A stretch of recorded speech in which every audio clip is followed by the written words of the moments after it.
The crack of a revolver split the dawn air over Georgetown, Colorado, 1873, as Naomi Daniels ran for her life. Blood trickled from a graze on her arm, but it was fear more than pain that propelled her forward through the wilderness beyond the mining town. 3 days ago, she'd been the respectable schoolteacher. Now she was a fugitive, her reputation in tatters, all because she'd witnessed something she shouldn't have seen: the town's most powerful man murdering his business partner in cold blood. "There she is," a gruff voice shouted from behind. "Don't let her get away." Naomi's lungs burned as she pushed herself harder, the skirts of her once proper dress now torn and mudded. The mountains of Colorado loomed ahead, offering both refuge and danger. She'd grown up in Boston, knew nothing of surviving in this untamed country. But she'd rather face the wilderness than the corrupt Sheriff Good and his men. Another shot rang out, splintering bark from a tree beside her head. Naomi couldn't help herself. She screamed, the sound tearing from her throat, raw and primal. "Scream all you want, little lady," one of the pursuers called out with a cruel laugh. "Ain't nobody gonna hear you out here." His companions joined in the mocking laughter as Naomi continued to run, tears streaming down her face. She'd come west with such hopes, such dreams of making a difference. Now all she wanted was to survive. The ground suddenly disappeared beneath her feet. Naomi tumbled down a steep embankment, rolling painfully over rocks and fallen branches until she slammed against the trunk of a massive pine. The impact knocked the breath from her lungs, and for a moment she lay there gasping, certain they would find her at any moment. "She went down here." The voices were getting closer. Desperately, Naomi dragged herself behind the trunk, curling into the smallest target possible.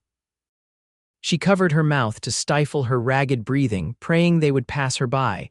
The sound of approaching horses made her blood run cold. They were so close now, too close. "She can't have gotten far," Sheriff Good's distinctive voice called out. "Find her.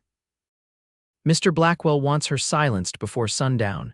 Another scream built in Naomi's throat. She tried to contain it, but the terror was too overwhelming. The sound escaped, echoing through the forest. "Listen to that," one of the men laughed, screaming like a wild cat. "Shut her up when you find her," the sheriff ordered. "Permanently." More mocking laughter followed as they began to search the embankment. Suddenly, the crack of a rifle shot silenced everything. It wasn't aimed at Naomi, but rather fired into the air, a warning. "That's far enough, gentlemen."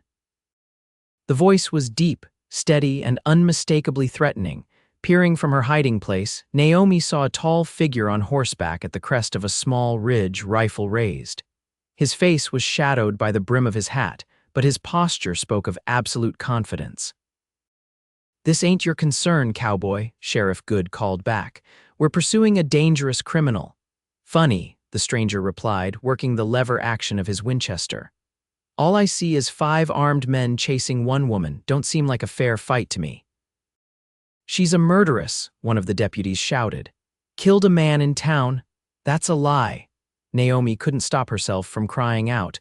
The men turned toward her hiding place, and one raised his pistol. The stranger's second shot kicked up dirt at the deputy's feet. "The next one goes through your chest," he warned. "Back away now." For a long, tense moment, nobody moved. Then Sheriff Good raised his hand. "We'll be back, Cowboy, and with more men. You're making a mistake." "Wouldn't be my first," the stranger replied coolly. "Now ride out." Reluctantly, the sheriff and his posse retreated, throwing dark glances over their shoulders.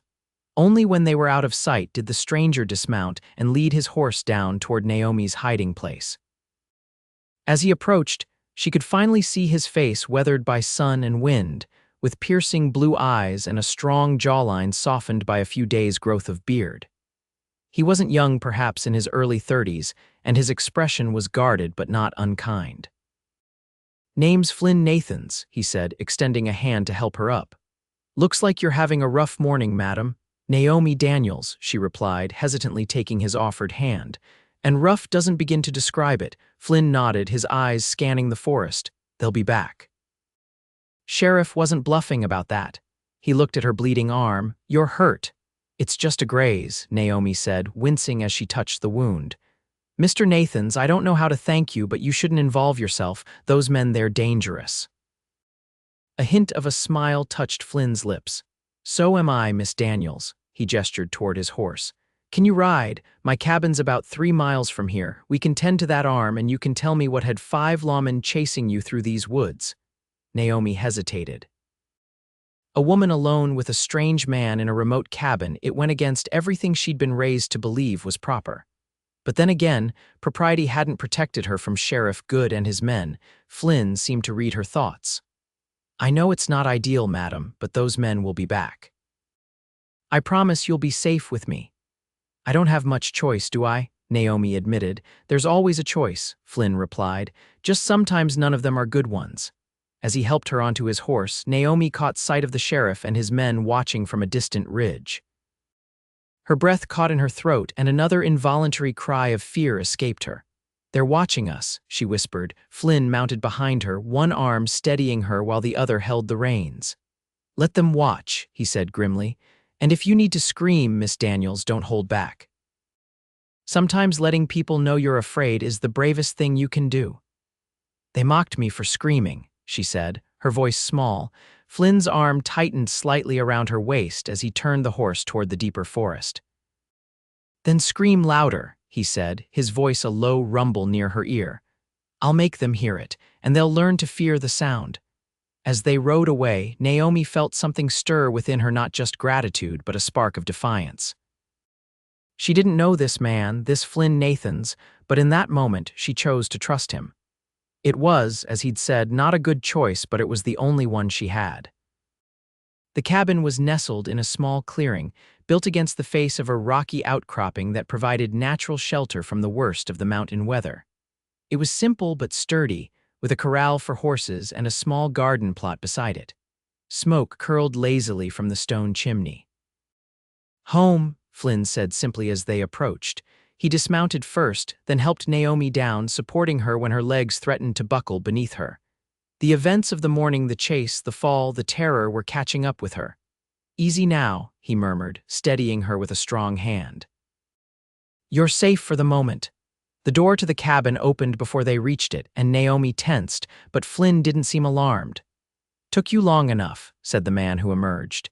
He was older, perhaps in his 60s, with a silver beard and shrewd eyes that quickly assessed Naomi. I see you brought company. This is Miss Naomi Daniels, Flynn explained. She's had a run-in with Sheriff Good and his men. Miss Daniels, this is Herman Wells, my partner. Madam, Herman nodded, his expression softening at the sight of her condition. You look like you could use some coffee and bandages, not necessarily in that order. Thank you, Naomi managed, relief washing over her at the presence of another person. It made trusting Flynn's intentions easier somehow. Inside, the cabin was surprisingly comfortable, a large main room with a stone fireplace, a solid table with chairs and shelves lined with books. 2 doors led off to what she presumed were bedrooms. Sit, Herman directed, pulling out a chair. I'll heat some water. Flynn fetched a wooden box from a shelf. First aid supplies, he explained, setting it on the table. Herman was an army surgeon during the war, Confederate or Union? Naomi asked without thinking. Herman snorted as he put a kettle on the stove. Union, Miss Daniels. Though out here, it hardly matters anymore.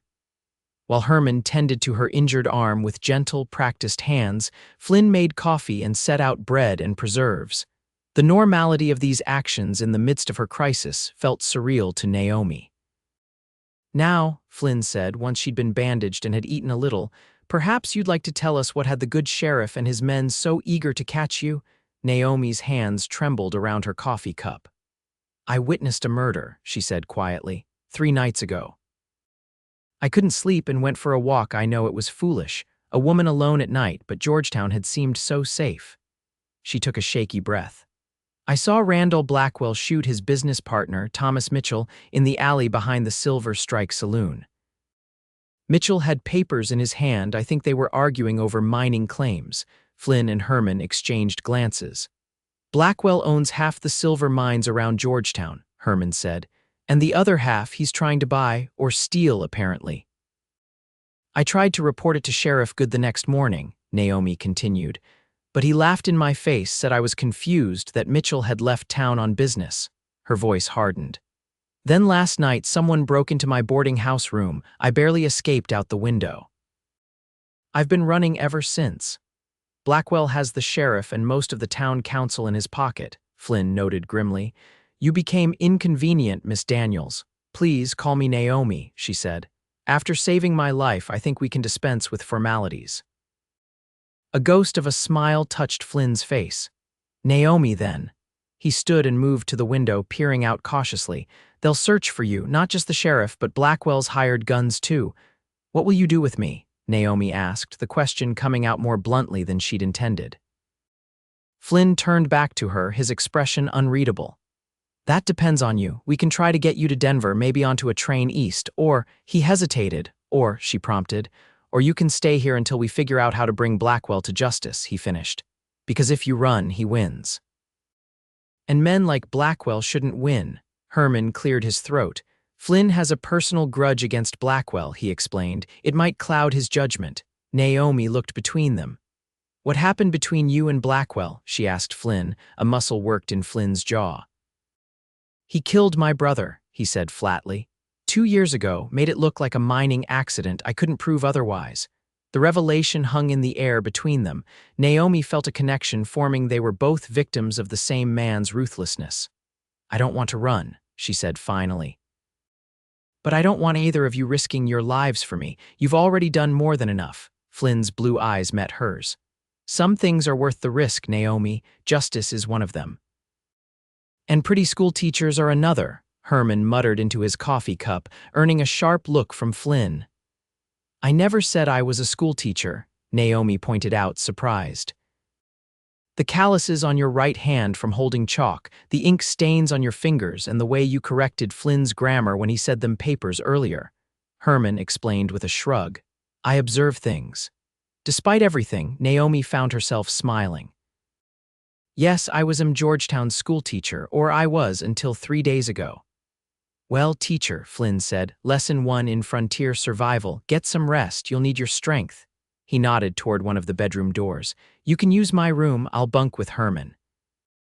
I couldn't possibly. You can and you will, Herman interrupted. Flynn snores anyway, I'm used to it. I do not snore, Flynn protested. The brief moment of levity was a balm to Naomi's frayed nerves. These men, these strangers, were offering her not just safety but a chance at justice. The weight of the past 3 days suddenly pressed down on her and exhaustion swept through her body. Thank you, she said simply. Both of you. As she settled onto Flynn's bed, breathing in the scent of pine and leather that seemed to cling to his belongings, Naomi realized how quickly her life had changed. Just days ago, she'd been teaching children their letters in a sunlit classroom. Now she was a fugitive, sleeping in a stranger's bed with killers hunting her, and yet, for the first time since witnessing that murder, she felt something besides fear. Something that might, with careful nurturing, grow into hope. Outside the bedroom, Flynn and Herman spoke in low voices, planning their next move, while Naomi drifted into the first real sleep she'd had in days. The next morning, Naomi woke to the smell of coffee and bacon. For a moment, disoriented, she thought she was back in her boarding house in Georgetown. Then memory flooded back the chase, the screaming, the rescue, and she sat up quickly, wincing at the stiffness in her body. Someone had placed a basin of clean water, soap, and a towel on the small table beside the bed, along with a man's shirt and trousers that would clearly be too large for her. Grateful for the chance to wash away some of the dirt and fear of the previous day, Naomi quickly made use of the water. The men's clothing hung on her frame, but with the sleeves rolled up and the trousers cinched with a piece of rope, they were far more practical than her torn dress. She emerged from the bedroom feeling somewhat restored, though still wary. Flynn stood at the stove, turning bacon in a cast iron pan. He glanced over his shoulder as she entered, and for a brief moment, something flickered in his eyes, appreciation, perhaps, or surprise at her transformation. Morning, he said, turning back to his cooking. Sleep well. Better than I expected, she admitted, taking a seat at the table. Where's Herman? Checking our perimeter, making sure we didn't have any nighttime visitors. Flynn slid a plate of bacon and biscuits in front of her. Eat, we have plans to make. Naomi obediently took a bite, surprised at how hungry she was. What kind of plans? Before Flynn could answer, the cabin door opened and Herman stepped inside, rifle cradled in his arms. "All clear for now," he reported, hanging his hat on a peg by the door. "But I found tracks about half a mile south. Someone's been scouting." Flynn nodded, unsurprised. "They won't give up easily. Blackwell can't afford to have a witness to murder running around." "What will we do?" Naomi asked, trying to keep her voice steady. Flynn poured coffee for all of them before sitting down. "First, we need to establish exactly what you saw. Every detail matters." For the next hour, Naomi recounted the events of that night, how she'd been unable to sleep and had gone for a walk in the moonlight, how she'd heard raised voices from the alley behind the Silver Strike Saloon, how she'd seen Randall Blackwell arguing with Thomas Mitchell over some papers. Mitchell said something about claim boundaries being moved, she recalled. That Blackwell had falsified survey markers. Then Blackwell pulled his gun and shot him right there in the alley.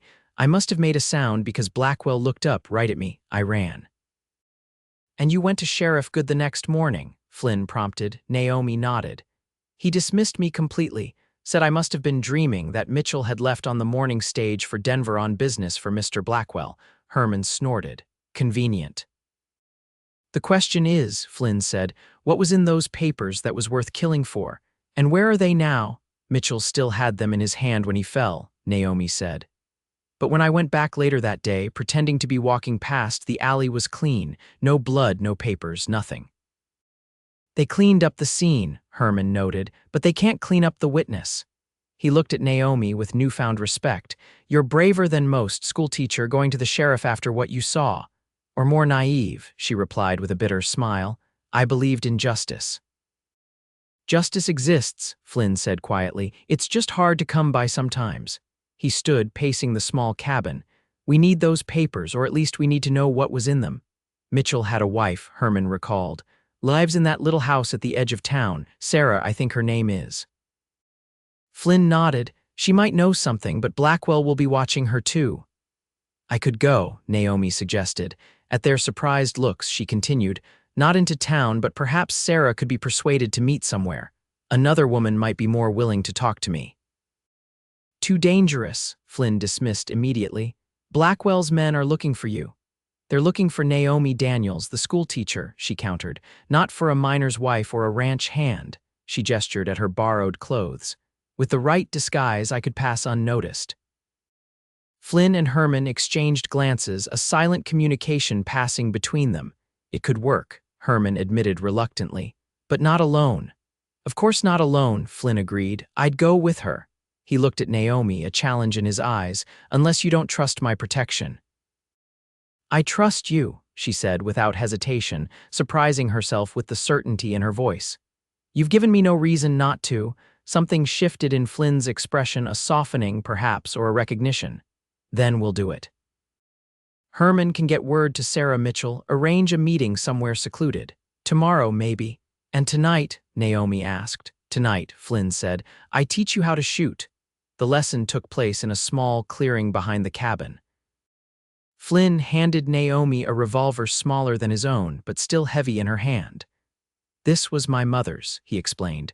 "Carried it all the way from Tennessee during the war. It's simple, reliable, and it'll stop a man if you hit him right." Naomi turned the weapon over in her hands, feeling its deadly weight. "I've never fired a gun before," she admitted. "Most people haven't until they need to," Flynn replied. He positioned himself behind her, adjusting her stance, his hands steady on her shoulders and arms. Wide stance, both hands on the grip, finger alongside the trigger until you're ready to shoot. His closeness sent an unexpected flutter through her stomach. Naomi tried to focus on the lesson, not on the warm pressure of his chest against her back or the low rumble of his voice near her ear. "That bottle on the stump," Flynn directed. "Aim for it, breathe in, then out slowly and squeeze the trigger as you exhale." Naomi did as instructed. The gun's report was deafening and the recoil jolted up her arms, but the bottle remained untouched. "Again," Flynn said. "Don't anticipate the recoil. Let it happen." For the next hour, he patiently guided her through the basics of shooting. By the end, she'd hit the bottle 3 times out of 12 attempts, not impressive, but better than nothing. You're a quick study, Flynn said as they walked back to the cabin in the gathering dusk. Most people take longer to hit anything. I'm motivated, Naomi replied simply. Then, after a moment's hesitation, why are you helping me, Flynn? Really, is it just because of your brother? Flynn stopped walking, turning to face her. In the fading light, his features were half in shadow, but his eyes remained intense. Partly, he admitted, but not entirely. He seemed to struggle with his words. When I heard you scream in those woods, when I saw them hunting you like some animal. Something in me couldn't stand by. You could have been killed, she pointed out. So could you, he countered.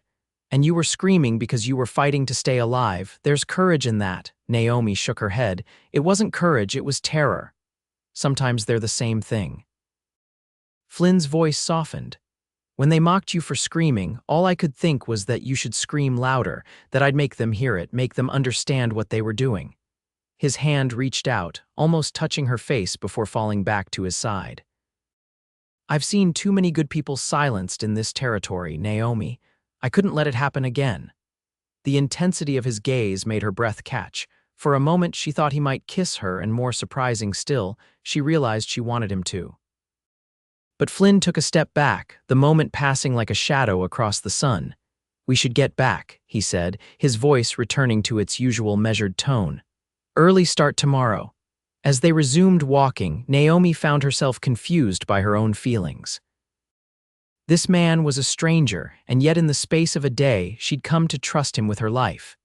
And perhaps, she realized with a flutter of awareness with something more, dawn broke cold and clear over the mountains. Naomi dressed in the disguise they'd prepared Herman's wife's old clothes, a faded calico dress and worn shawl, her hair tucked under a bonnet. Flynn wore simple work clothes, the kind any ranch hand might wear, though he couldn't disguise the watchful alertness in his eyes. Remember the plan, Herman said as they prepared to leave. Meet Sarah Mitchell at the old Thompson cabin by noon, be back before dark if you're not. He let the sentence hang unfinished. We will be, Flynn assured him, checking his revolver before tucking it into his waistband and covering it with his coat. And you'll stay put, no heroics if we're delayed, Herman scoffed. I'm too old for heroics, but not too old to load a shotgun. The ride to the meeting place took nearly 3 hours, much of it in silence. Naomi rode her own horse now, a gentle mare Herman had procured from a neighboring ranch, no questions asked. The silence between her and Flynn wasn't uncomfortable, but rather charged with unspoken thoughts and the alertness of prey in open territory. There it is, Flynn finally said, pointing to a dilapidated cabin nestled against a rocky hillside. Thompson built it during the first silver rush, abandoned it when his claim played out. As they approached, Naomi saw no sign of Sarah Mitchell or anyone else. Are we early? Flynn checked his pocket watch. Right on time, let's wait inside, less exposed. The cabin's interior was dusty but intact, a single room with a collapsed bed frame, a table with 3 legs, and a cold hearth. Flynn positioned himself by the window while Naomi paced nervously. What if she doesn't come? She asked after several minutes had passed. Then we leave, Flynn replied simply, and find another way. Another quarter hour passed before the sound of approaching hoofbeats alerted them. Flynn drew his revolver, motioning for Naomi to stand back from the windows. One rider, he reported. Woman, I think. The horse stopped outside, and a moment later, a tentative voice called, Hello, is anyone there? Flynn gave Naomi a nod, and she moved to the door. Mrs. Mitchell, it's safe to come in. The woman who entered was small and pale, with dark circles under her eyes, speaking of sleepless nights. She couldn't have been much older than Naomi, but grief had etched lines into her young face. You're the schoolteacher, Sarah Mitchell said, recognition flashing in her eyes. They're looking for you in town, saying terrible things. I know, Naomi replied gently. That's why I needed to speak with you privately, about your husband, about what happened to him. Sarah's eyes darted to Flynn, who had holstered his weapon but remained vigilant by the window. Who is he? A friend, Naomi assured her. Someone who believes me about what I saw. Sarah's shoulders sagged, and suddenly she looked on the verge of tears. They told me Thomas left town, that he'd abandoned me, but I knew he would never do that. Naomi guided the woman to sit on a sturdy-looking crate. Mrs. Mitchell, I saw what happened to your husband. I saw Randall Blackwell shoot him. They were arguing over some papers. At the mention of papers, Sarah's expression changed. She reached into her pocket and withdrew a folded document. These papers, I found them hidden under a floorboard in our bedroom the morning after Thomas disappeared. I didn't know what to do with them. Flynn moved closer, his interest piqued. May I? He asked, extending his hand. Sarah hesitated, then passed him the document. Flynn unfolded it carefully, revealing a survey map with handwritten notes and calculations in the margins. This is a legal survey of the Silvercrest mine boundaries, he said after studying it for a moment. But these notes, he pointed to the handwritten sections. These show that Blackwell moved the claim markers. He's been mining on land that legally belongs to the Thompsons and 3 other families. Thomas was collecting evidence, Sarah explained, her voice growing stronger.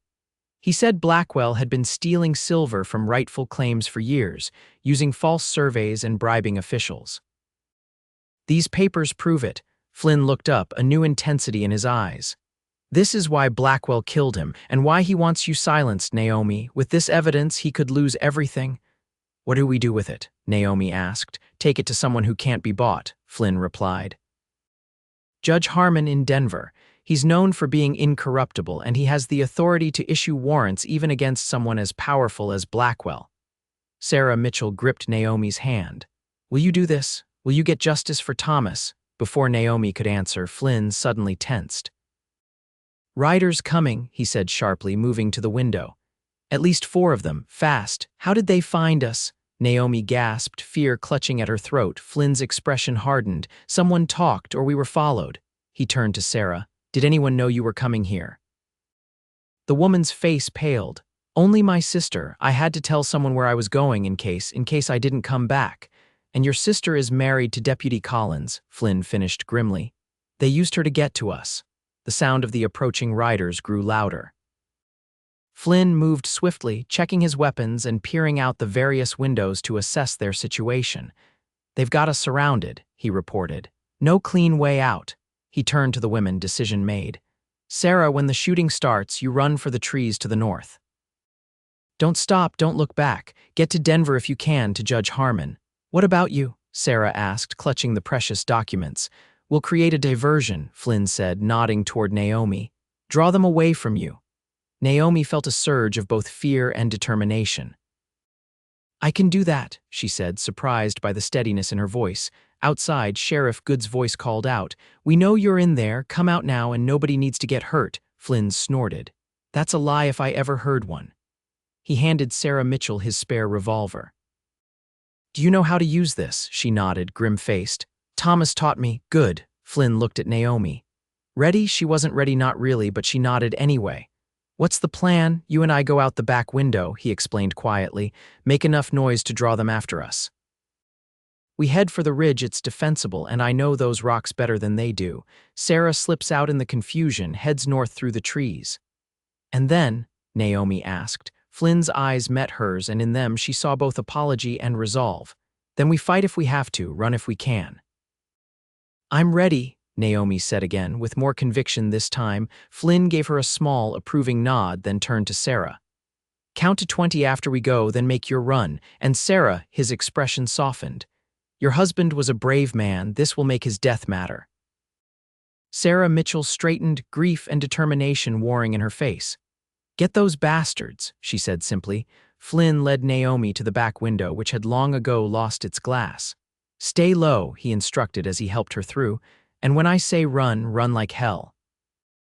Once outside, they crouched beneath the window, listening as Sheriff Good called out again, his patience clearly wearing thin. This is your last warning. Come out now or we're coming in shooting. Flynn squeezed Naomi's hand. When I fire, you scream, he whispered. As loud as you can. Then we run for those rocks.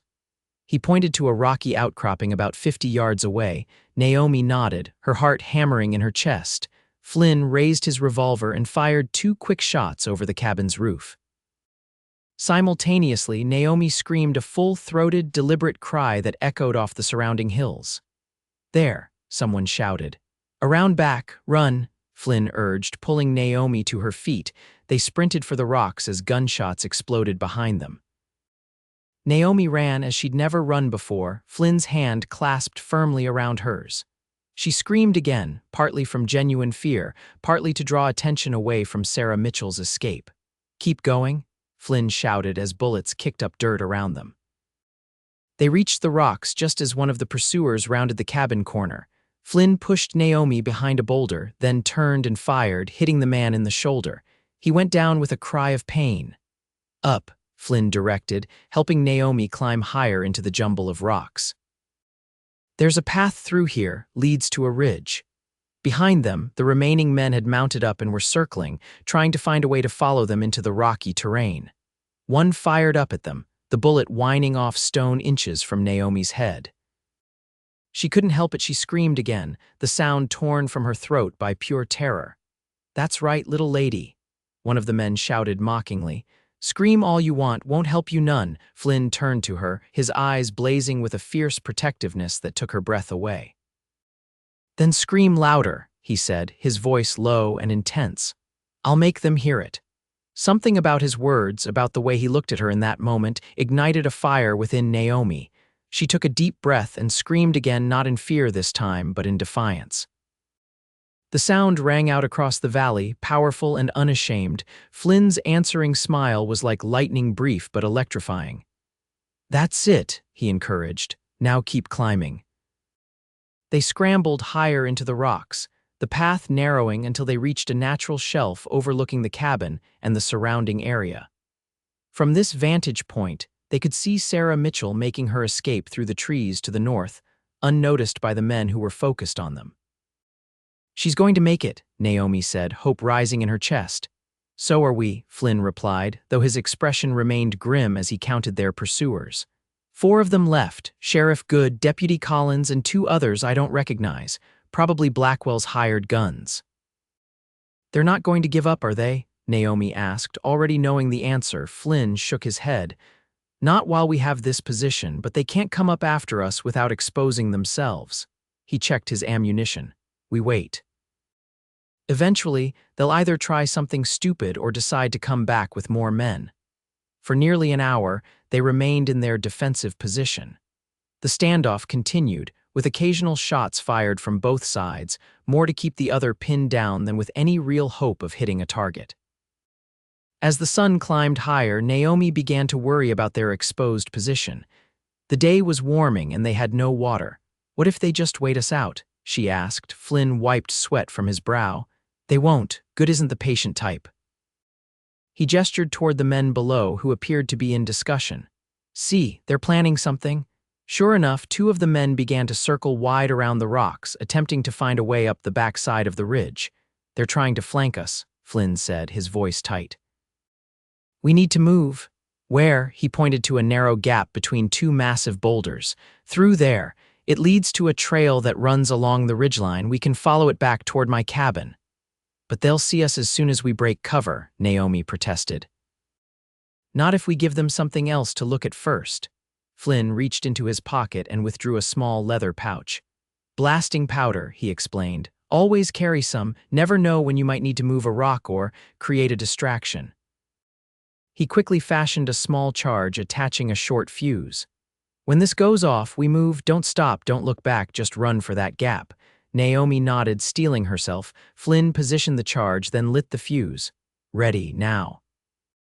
The explosion wasn't large, but it sent rocks and dirt showering down the slope.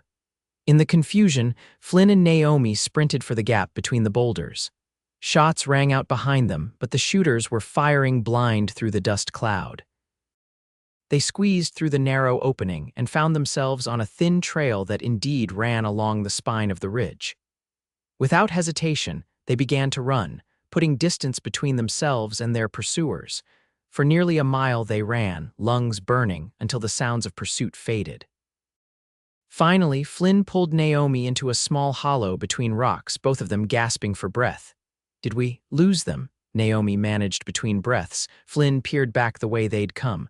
"For now, but they know these hills too. They'll pick up our trail." Naomi leaned against the cool stone, trying to calm her racing heart. "Sarah got away," she said. "That's what matters. She has the evidence." Flynn studied her face, something like admiration in his eyes. You're remarkable, you know that. Most people would be falling apart after what you've been through. I'm terrified, she admitted, but running and screaming won't help us now. That scream back there, Flynn said, a hint of a smile playing at his lips. That wasn't fear, that was defiance. Naomi found herself returning his smile. I had a good teacher. For a moment, they simply looked at each other, the danger temporarily forgotten. Something unspoken passed between them, an acknowledgement of the connection that had formed so quickly, so unexpectedly. Then Flynn's expression sobered. We need to keep moving. It's still a long way back to the cabin, and we can't risk leading them straight there. Where will we go? Naomi asked. Flynn considered for a moment. There's an old mine entrance about 2 miles east of here. We can shelter there for the night, then circle back to the cabin tomorrow when it's safer. As they set off again, moving more cautiously now, Naomi found herself drawing strength from Flynn's steady presence beside her. They were still in danger, still hunted, but somehow she wasn't afraid anymore, at least, not in the same way. The old mine entrance was well hidden, half covered by fallen rocks and overgrown with brush. Flynn cleared enough space for them to slip inside, then carefully arranged the brush to conceal their passage. Inside, the tunnel extended only about 20 feet before ending in a cave-in. The air was cool and damp, but not unpleasant. Not exactly the Georgetown Hotel, Flynn commented as he used flint and steel to light a small lantern he'd carried in his pack. But it'll do for the night. The soft glow illuminated the small space, casting long shadows on the rough walls. Flynn spread his coat on the ground for Naomi to sit on, then settled himself near the entrance to keep watch. As darkness fell outside, the temperature dropped. Naomi shivered, drawing her knees up to her chest. Cold? Flynn asked, noticing her discomfort. A little, she admitted. Without hesitation, he moved to sit beside her, offering his warmth. Body heat, he explained practically. Best way to stay warm out here. Naomi hesitated only briefly before leaning into his side, grateful for the solid warmth of him. Flynn carefully placed an arm around her shoulders, the gesture protective rather than presumptuous. For a time, they sat in companionable silence, listening to the night sounds filtering in from outside. Tell me about your brother, Naomi finally said softly. The one Blackwell killed. Flynn was quiet for so long that she thought he might not answer. When he did, his voice was low, reflective. Frank was younger than me by 2 years. Smarter too, had a way with numbers, with business. After the war, we came out west together, looking for a fresh start. Found some silver staked a claim. Was it valuable? She asked. Valuable enough to get Blackwell's attention, Flynn replied, a bitter edge to his voice. Our claim bordered one of his. Frank figured out that Blackwell was using false surveys to encroach on neighboring claims, including ours. He was gathering evidence like Thomas Mitchell was. And then the accident happened, Naomi guessed. Flynn nodded, his jaw tight. Support beam collapsed, crushed him. The mine inspector on Blackwell's payroll, of course, ruled it an accident, but I know it wasn't. Frank was too careful and the timing too convenient. I'm sorry, Naomi said, reaching for his hand. Truly, Flynn's fingers tightened around hers. After that, I sold what was left of the claim and used the money to buy my cabin. Met Herman, who'd lost his wife and was looking for somewhere quiet to live out his days.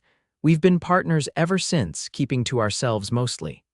He looked down at her, his expression softening in the lamplight, until a schoolteacher's scream changed everything. Something in his tone made Naomi's heart quicken. Flynn, she began, uncertain what she wanted to say, but he silenced her with a gentle finger to her lips. You should rest, he said quietly. Tomorrow will be another long day.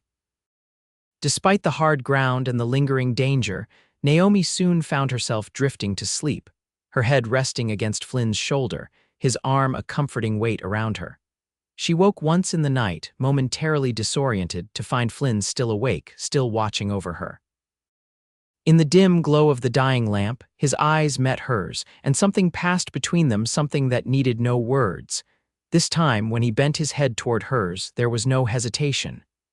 His lips found hers in the darkness, gentle at first, then with growing hunger as she responded. Naomi's arms went around his neck, drawing him closer, the warmth between them having nothing to do with body heat now. When they finally broke apart, both breathing hard, Flynn rested his forehead against hers. "I shouldn't have done that," he murmured. "Why not?" Naomi challenged softly.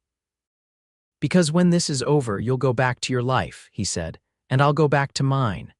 Naomi pulled back slightly to look into his eyes. "What if I don't want to go back? What if everything has changed?" Flynn searched her face in the fading light as if memorizing every feature. "Has it? Or is this just gratitude and fear talking?" "I know my own mind, Flynn Nathans," she replied firmly, "and my own heart. What I feel for you started with gratitude, yes, but it's grown into something else entirely." He touched her cheek, wonder in his expression. "Naomi Daniels," he said, her name like a prayer on his lips. "You are the bravest, most remarkable woman I've ever known." This time when he kissed her, there was no hesitation, no holding back. In the darkness of the abandoned mine, with danger still lurking outside, they found in each other something neither had expected, a connection that transcended their circumstances, a spark that promised to become something more enduring. Later, as they lay together, Naomi's head pillowed on Flynn's chest, he spoke quietly into the darkness. "When this is over, when Blackwell has been brought to justice, would you consider staying, not in Georgetown perhaps, but with me?" Naomi propped herself up on one elbow, looking down at him with a smile that held both surprise and joy. "Are you asking me to be your wife, Mr. Nathans?" In the dim light, she could see the answering smile that transformed his face. "I believe I am, Miss Daniels. Though it's hardly the romantic proposal you deserve." She leaned down to kiss him softly. "On the contrary, it's exactly what I deserve, a proposal born of truth and courage, not pretense." Her smile widened. "And yes, I will consider it very favorably." Flynn pulled her close again, and for a few precious hours they allowed themselves to forget the danger, to imagine a future together that suddenly seemed possible. Dawn came too soon. They left the mine carefully, Flynn scouting ahead to ensure no one had discovered their hiding place during the night. The day was clear but cold, with a crisp mountain breeze that carried the scent of pine and distant snow. "We'll circle around," Flynn explained as they began their journey. "Avoid the main trails. It'll take longer, but it's safer." For hours they hiked through the wilderness, Flynn leading with the sure-footed confidence of someone who knew the land intimately. Occasionally they stopped to listen, to ensure they weren't being followed, but the forest remained peaceful around them. By mid-afternoon, Naomi recognized landmarks from their ride the previous day. "We're getting close to your cabin," she realized. Flynn nodded, but his expression was cautious. "Another hour or so, but we need to be careful. If they couldn't find us, they might have decided to wait for us there." As they approached the final ridge that overlooked Flynn's property, he signaled for Naomi to stay low. Together they crawled to the edge, peering down at the cabin below. At first glance, everything looked normal. Smoke rose from the chimney and Herman's horse grazed peacefully in the small corral, but Flynn's eyes narrowed as he studied the scene. "Something's wrong," he muttered. "The smoke's too thick." And Herman would have the horses in the stable by now, not out grazing. Naomi followed his gaze, trying to see what he saw. Maybe he's just... She never finished the sentence. A shot rang out, the bullet striking the ground inches from Flynn's head. Instantly, he pulled her back from the ridge edge, rolling them both to safety behind a fallen tree. "Ambush," he said grimly, drawing his revolver. "They were waiting for us." "How many?" Naomi asked, her earlier confidence evaporating. "At least 3 that I can see," Flynn replied, cautiously peering around the tree trunk. "Probably more in the cabin." His expression darkened. "Herman," Naomi touched his arm. "He might be okay, maybe they just have him prisoner." Flynn nodded, but the worry in his eyes remained. "We need a plan. We can't stay here. They know our position now." Before they could decide on a course of action, a voice called up from below. "Nathans, we've got your partner in here. Come down peaceful like if you want him to stay breathing." Flynn's jaw tightened. "Sheriff Good," he muttered. "Using Herman as bait. What do we do?" Naomi whispered, fear clawing at her throat. Flynn was silent for a moment, thinking. Then his expression cleared, a decision made. "When I was in the army," he said quietly, "they taught us that sometimes the best defense is a good offense." They're expecting us to run or surrender. They're not expecting an attack. But there are more of them, Naomi protested, and they have Herman. Numbers don't matter as much as surprise, Flynn replied, and they won't hurt Herman until they have us. He's their only leverage. He checked his revolver again. I'm going to circle around, come at the cabin from the back. You stay here. Naomi shook her head firmly. I'm not staying behind, I can help. Flynn looked like he wanted to argue, but something in her expression stopped him. All right, he conceded. But you follow my lead, and if I tell you to run, you run. Promise me. I promise, she said, though they both knew it was a promise she might not keep. Carefully, they retreated back into the trees, then began to circle wide around the ridge, making their way down toward the cabin from the far side where the rocky outcropping provided cover. As they moved, Flynn outlined his plan. There's a trapdoor in the cabin floor, leads to a root cellar. Herman and I built it as an escape route. If I can get to it from outside, I can come up inside the cabin, take them by surprise. And what do I do? Naomi asked. Create a distraction, Flynn said. Something to draw their attention outside, away from the cabin. Naomi nodded, an idea forming. I can do that. They separated at the base of the rocky outcropping, Flynn heading for the hidden cellar entrance while Naomi circled toward the corral. Her heart hammered in her chest, but her hands were steady as she picked up a rock and took aim at the corral gate. The rock struck true, causing the latch to rattle. The horse inside nickered nervously, drawing the attention of one of the men positioned outside the cabin. What was that? She heard him call to his companion. Naomi threw another rock, this one deliberately missing the corral but landing with a loud thump in the underbrush nearby. Someone's out there, the second man said, raising his rifle. Check it out. As the first man cautiously approached the corral, Naomi moved silently through the brush, circling to a position where she could see both men clearly. They were focused on the corral and the surrounding area, their backs to the cabin. This was her chance. Taking a deep breath, Naomi let out a scream, the same defiant cry she'd unleashed at the rocks the day before. It echoed across the clearing, startling both men into turning toward the sound. In their moment of confusion, she fired Flynn's revolver into the air. The shot, combined with her scream, had the effect she'd hoped for. Both men spun fully away from the cabin, firing wildly into the brush where they thought she was hiding. Inside the cabin, she heard a commotion, shouts, then gunfire. Flynn had made his move. Naomi fired again, keeping the men outside distracted, then darted to a new position as they returned fire. One bullet splintered the tree beside her head, sending wood chips flying. More shots rang out from inside the cabin, followed by a crash and a cry of pain. Naomi's heart leaped into her throat. Was it Flynn? Herman, one of Blackwell's men? She had no time to wonder. One of the men outside had spotted her movement and was advancing on her position, rifle raised. Got you now, schoolteacher, he snarled. Naomi aimed carefully, remembering Flynn's lessons. Breathe in, breathe out, squeeze the trigger on the exhale. The revolver bucked in her hands and the man stumbled, clutching his leg where her bullet had struck. He wasn't fatally wounded, but he was down. The second man, seeing his companion fall, hesitated, clearly reassessing his options. That moment of indecision cost him dearly. A shot rang out from the cabin doorway and he fell, a red stain spreading across his chest. Flynn stood in the doorway, smoke still curling from his revolver. Naomi. He called, "It's clear." She ran to him, relief flooding through her. He caught her in a one-armed embrace, his other hand still holding his weapon. Herman, she asked urgently. Alive, Flynn assured her. Took a blow to the head, but he's tough, he'll be okay. Inside the cabin, Sheriff Good lay dead near the hearth, his deputy unconscious but breathing nearby. Herman sat at the table, pressing a cloth to a bloody gash on his forehead. Took you long enough, he grumbled when he saw them, but there was relief in his eyes. Thought I might have to save myself. What happened? Flynn asked, checking the deputy's bonds to ensure he was secure. Herman winced as he adjusted the cloth. They came about an hour after you left yesterday. 4 of them said they'd wait for your return. He shook his head disgustedly. Got the drop on me while I was feeding the horses. Been playing host ever since. Naomi moved to examine his wound. This needs cleaning, she said, and stitches probably.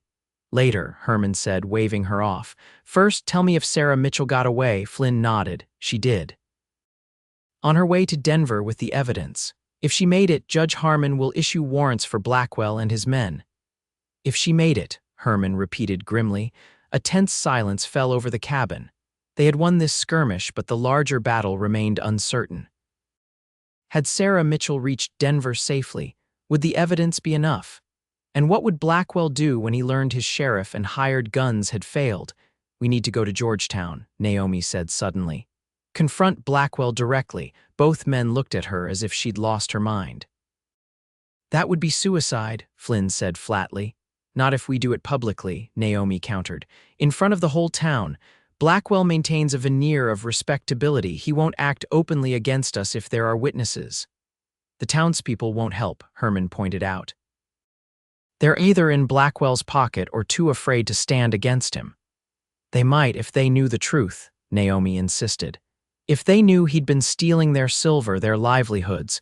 These are proud, independent people. They won't take kindly to being robbed and deceived. Flynn considered her words, his expression thoughtful. It's risky, he said finally, but you might be right. At the very least, a public confrontation buys time for Sarah to reach Denver with the evidence. And if she doesn't make it? Herman asked. Then we go down fighting, Flynn replied simply. Better than waiting here for Blackwell to send more men. Herman snorted. Not much of a plan. You have a better one, Flynn challenged. The older man sighed, then winced at the pain the movement caused. No, he admitted. But if we're going to do this fool thing, we do it smart. We need leverage. The deputy, Naomi realized, glancing at the unconscious man. He knows everything if we can get him to talk in front of witnesses. Flynn nodded slowly, a plan forming. Tomorrow's Sunday. Everyone in town will be at church. The perfect audience. Blackwell too, Naomi asked. Especially Blackwell, Flynn confirmed. He makes a point of appearing pious in public, sits in the front pew every Sunday. As they refined their plan, Naomi felt a strange mixture of terror and exhilaration. Tomorrow, one way or another, it would end. Either they would expose Blackwell's crimes and bring him to justice, or they would likely die trying. That night, after tending to Herman's wound and securing the deputy in the root cellar, Flynn and Naomi found a moment alone. They stood outside the cabin, beneath a sky ablaze with stars, his arms around her waist, her back against his chest. Are you afraid? He asked quietly, his breath warm against her ear. Naomi considered the question honestly. Yes, she admitted, but not of dying. I'm afraid of failing, of Blackwell escaping justice. Flynn turned her to face him, his expression serious in the starlight. Whatever happens tomorrow, he said, know that meeting you has been the best thing that's happened to me in a very long time, maybe ever. Naomi reached up to touch his face, tracing the strong line of his jaw. When this is over, she said softly, I want that life we talked about, together. Flynn's smile was gentle as he bent to kiss her. Then we'd better make sure we win tomorrow, he murmured against her lips. Their kiss deepened, becoming a promise, a pledge of the future they both suddenly wanted more than anything. For this night, at least, they would set aside fear and uncertainty and simply be together. Dawn broke over Georgetown with a clarity that seemed almost symbolic. The sky was a perfect, unmarred blue, the air crisp and clean.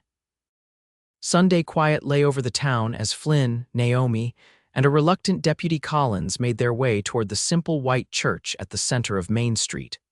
Herman had remained at the cabin, his injury making him more of a liability than an asset in their current plan. The deputy, thoroughly cowed by Flynn's unwavering stare and Naomi's quiet determination, had agreed to testify against Blackwell in exchange for leniency. Remember, Flynn said as they approached the church, where townsfolk were already gathering for the morning service, we wait until Reverend Thomas calls for testimonials. Then we make our move. Naomi nodded, adjusting the bonnet that partially concealed her face. She wore one of Herman's late wife's dresses, altered quickly the night before to fit her smaller frame. It wasn't a perfect disguise, but it might prevent immediate recognition. The church was nearly full when they slipped inside, taking seats at the very back. Flynn kept a firm grip on Deputy Collins, who sat between them, a coat draped over his bound hands. As expected, Randall Blackwell occupied the front pew, his silver-streaked hair and expensive suit making him easy to identify even from behind. He sat ramrod straight, the very picture of righteous prosperity. The service proceeded normally, hymns were sung, prayers offered, scripture read. Naomi found herself tensing as Reverend Thomas approached the conclusion of his sermon.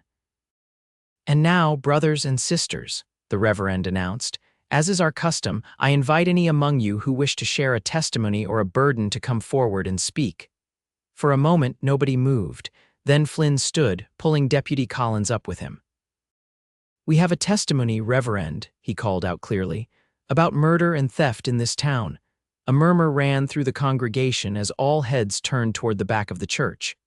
Randall Blackwell half rose from his seat, his face darkening as he recognized Flynn. "Nathans," he spat. "This is a house of God. Take your grievances elsewhere." "God's house seems the perfect place to speak truth," Flynn replied, guiding the deputy forward down the central aisle. Naomi followed, her heart pounding. Reverend Thomas looked uncertain, his gaze moving from Flynn to Blackwell and back. "Perhaps this matter could be addressed after the service," he suggested cautiously. "This concerns everyone here," Flynn insisted, stopping at the front of the church. "Every miner, every shopkeeper, every citizen of Georgetown." He pushed Deputy Collins forward. "Tell them, Deputy. Tell them what Blackwell has been doing."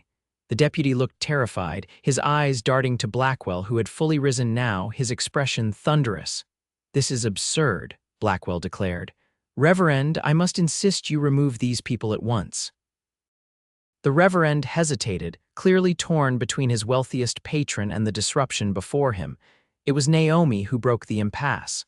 Stepping forward, she removed her bonnet, revealing her face to the congregation. "My name is Naomi Daniels," she announced. "I was your schoolteacher until 3 days ago when I witnessed Randall Blackwell murder Thomas Mitchell in cold blood." A gasp ran through the church. Some of the women covered their mouths in shock while the men exchanged troubled glances. "That's a lie." Blackwell shouted, his carefully maintained composure cracking. "This woman is deranged." "Then why did you send Sheriff Good and his men to hunt me down?" Naomi challenged. "Why try to silence me if I had nothing true to tell?" Before Blackwell could respond, Flynn spoke again. "Thomas Mitchell discovered that Blackwell had been falsifying survey markers, stealing silver from rightful claims. He had proof. That's why Blackwell killed him." The murmuring in the church grew louder as people began to talk among themselves. "Show them, Collins," Flynn ordered the deputy. "Tell them what you know." Deputy Collins looked at Blackwell, then at the congregation, then down at his feet. "It's true," he said finally, his voice barely audible. "The sheriff and I, we helped cover it up, the murder and others." "Others," someone in the congregation called out. Collins nodded miserably. Frank Nathans wasn't the only miner to have an accident after questioning his claim boundaries. At this revelation, the mood in the church shifted palpably. Men who had lost friends or family in mining accidents began to rise from their seats, anger replacing their earlier uncertainty. Blackwell, sensing the changing tide, made a desperate move. He reached into his coat and drew a small derringer, pointing it directly at Naomi. "Enough of this farce," he snarled. "You've ruined everything." Several women screamed, and people began to scramble away from the armed man. Flynn moved to place himself between Blackwell and Naomi, but the distance was too great. "Put it down, Blackwell," Flynn warned, his own hand moving toward his concealed revolver. "You can't shoot everyone in this church." "I don't need to," Blackwell replied, his voice cold. "Just the two of you." What happened next occurred so quickly that afterward, Naomi had trouble recalling the exact sequence of events. As Blackwell prepared to fire, a shot rang out, but not from Blackwell's derringer. The businessman staggered, a look of surprise crossing his face as a red stain blossomed on his expensive coat. Standing in the doorway of the church, rifle still raised, was Sarah Mitchell. Behind her stood a tall man in a judge's coat and several armed deputies. "Judge Harmon," someone in the congregation whispered, and the name spread like wildfire through the assembled townspeople. Blackwell collapsed to his knees, his unfired derringer clattering to the floor. "You can't prove anything," he gasped, clutching his wounded shoulder. Judge Harmon strode forward, his face stern. On the contrary, Mr. Blackwell, Mrs. Mitchell has provided ample evidence of your crimes, and it seems we've arrived in time to witness an attempted murder as well. He nodded to his deputies. Take him into custody. As Blackwell was led away, blood staining his fine suit, Judge Harmon turned to address the stunned congregation. People of Georgetown, I apologize for this disruption to your worship. I've been investigating allegations of fraud and corruption in the mining operations around this town for some months now. Thanks to the courage of Mrs. Mitchell, Miss Daniels, and Mr. Nathans, we now have the evidence needed to bring the guilty parties to justice. A cheer rose from many in the church, particularly the miners who had long suspected they were being cheated but had lacked the power to challenge Blackwell. In the ensuing commotion, Flynn made his way to Naomi's side, taking her hand in his. "It's over," he said simply, his eyes filled with wonder and relief. "It's over," she agreed, squeezing his hand, "and something new is beginning." The aftermath unfolded over the following weeks with a swiftness that surprised everyone. Judge Harmon, a thorough and uncompromising man, conducted a complete investigation into Blackwell's operations. The evidence provided by Sarah Mitchell, combined with Deputy Collins's testimony and accounts from numerous miners, painted a damning picture. Blackwell was charged with multiple counts of fraud, theft, and 3 counts of murder, including those of Thomas Mitchell and Frank Nathans. The trial, held in Denver to ensure impartiality, lasted just 5 days before the jury returned a guilty verdict on all counts. The sentence was hanging, a harsh but fitting punishment, many felt, for the lives Blackwell had destroyed in his greed. Georgetown itself underwent a transformation. With Blackwell's corrupt influence removed, legitimate surveys of the mining claims were conducted. Many families discovered their claims were larger and richer than they had been led to believe. The silver mines flourished under honest management, bringing prosperity to the entire community. Sheriff Good was buried without ceremony, his badge passed to a younger, more principled man who vowed to uphold the law fairly for all citizens. As for Naomi, she was welcomed back to her position at the schoolhouse with apologies and gratitude. The school board, many of whom had believed Blackwell's lies about her, now treated her with a respect bordering on reverence. Her student count doubled as families who had previously kept their children at home, working the mines, now saw education as a path to a better future. Flynn and Herman remained at their cabin, though they were now frequent visitors to Georgetown. Flynn's reputation had transformed from that of a reclusive ex-soldier to a hero who had helped bring down the town's greatest villain. Children would run to greet him when he rode in, and men who had once eyed him with suspicion now offered to buy him drinks at the saloon. It was on a crisp autumn day, with the aspen trees turning gold against the evergreen backdrop, that Flynn rode into town with a special purpose. He'd bathed and shaved carefully and wore his best shirt, a new one, purchased specifically for the occasion. The schoolhouse had just dismissed for the day when he arrived. Children streamed past him, some calling greetings which he returned with a smile and a nod. He waited until they had all gone before dismounting and tying his horse to the hitching post. Inside, Naomi was erasing the chalkboard, her back to the door. The late afternoon sunlight streamed through the windows, catching in her hair and surrounding her with a golden glow that took Flynn's breath away. "Miss Daniels," he said from the doorway. "Got time for a visitor?" She turned, a smile lighting her face when she saw him. "Mr. Nathans." "This is a pleasant surprise." Flynn removed his hat as he approached, suddenly nervous despite all they had been through together. "I was hoping you might join me for a walk," he said. "There's something I'd like to show you." Curious, Naomi agreed, gathering her shawl against the autumn chill. They walked through town, exchanging greetings with people they passed, until they reached the edge of Georgetown. There, on a gentle rise overlooking the town, Flynn stopped. "What do you think?" he asked, gesturing to a partially constructed foundation. Naomi looked confused. "It's a foundation for a house," Flynn nodded, suddenly finding it difficult to meet her eyes. My house, our house, if you still want that life we talked about. Understanding dawned in Naomi's eyes, followed by a joy that transformed her face. You're building us a home. Herman helped with the design, Flynn admitted, said we'd need at least 4 bedrooms.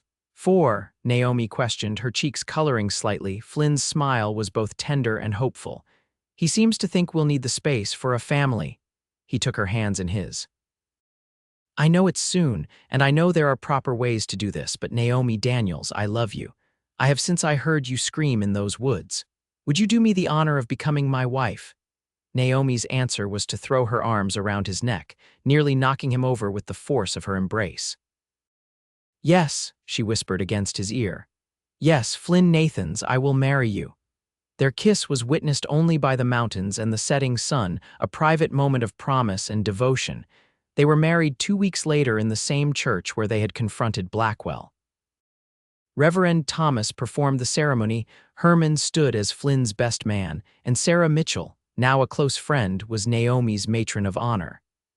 The entire town turned out for the occasion, filling the church to overflowing. As they spoke their vows, Naomi thought about the journey that had brought her to this moment, from terror to triumph, from a scream of fear to a cry of joy. Flynn had been right that day in the woods. Sometimes letting people know you're afraid is the bravest thing you can do. And sometimes, the things that seem most threatening can lead to the greatest happiness. When the Reverend pronounced them husband and wife, Flynn kissed her with a tenderness that brought tears to her eyes. I love you, Mrs. Nathans, he whispered against her lips. And I love you, she replied, her heart fuller than she had ever imagined possible. Their home was completed before the first snowfall, a sturdy, welcoming structure with wide windows that captured the mountain vistas and a large stone fireplace that kept the winter chill at bay.